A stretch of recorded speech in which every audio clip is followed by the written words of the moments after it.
আসসালামু আলাইকুম। সবাই কেমন আছেন? আশা করছি সবাই অনেক ভালো আছেন। আবার চলে আসলাম নতুন একটি রেসিপি নিয়ে। আজকে আমি 1 কাপ পরিমাণ আর দুধ দিয়ে খুবই মজার রেসিপি শেয়ার করব আপনাদের সাথে। ঘরে থাকা কিছু উপকরণ দিয়ে আজকের এই রেসিপি বানাতে পারবেন। আশা করছি পরিবারের ছোট বড় সকলেই খুবই মজা করবে। তো চলুন কথা না বাড়িয়ে শুরু করা যাক। তাহলে 1 কাপ পাস্তা দিয়ে এই রেসিপি আপনারা চাইলে আপনাদের পছন্দ মতো বানাতে পারবেন। চলুন মূল রেসিপিতে যাওয়া যাক। প্যানে আমি তেল দিয়েছি। তেল দেওয়ার পর হালকা গরম হয়ে আসলে আমি 1.5 চামচ মতো ময়দা দিয়েছি। ময়দা দিয়ে হালকা সুন্দরভাবে নেড়ে চেড়ে আমি ভেজে নিয়েছি, যাতে প্যানে না লেগে যায় সেদিকে লক্ষ্য রাখতে হবে। তারপর আমি কিছুক্ষণ পর আমি দুধ দিয়ে দিয়েছি। দুধ দেওয়ার পর আবারও ভালোভাবে আলতো করে নেড়ে দিয়েছি, যাতে সকল উপকরণগুলো একসঙ্গে মিশে যায়। তারপর আবারও ঢাকনা দিয়ে ঢেকে দিয়েছি। বলক আসা পর্যন্ত আমি অপেক্ষা করলাম। এই তো বলক চলে এসছে। এখন আমি আবারও নেড়ে দিব, ভালোভাবে নেড়ে দেব। মিডিয়াম টু লো আছে, এটাকে রান্না করে নেব। এখন পরিমাণ মতো পাস্তা দিয়ে দেব।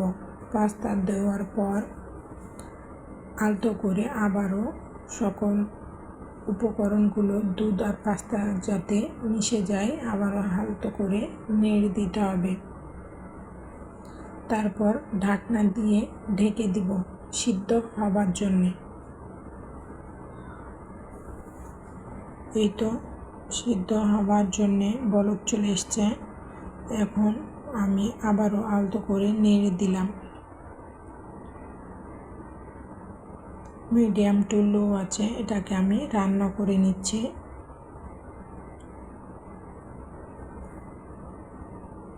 এটা খেতে ভীষণ মজা হয়। আমার ছেলেরা ভীষণ পছন্দ করে খেতে।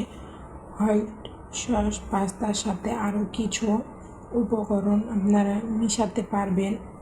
আমি আজকে কিছু দিইনি, একবারে নর্মাল ঘরে থাকা উপকরণগুলো দিয়েই আমি এই পাস্তাটা বানিয়ে ফেলেছি। পরিমাণ মতো চিনি দিলাম, তারপর আবারও নেড়ে দিলাম। অনেকটা দুধ শুকিয়ে এসছে আর পাস্তাগুলো সিদ্ধ হয়ে আসছে।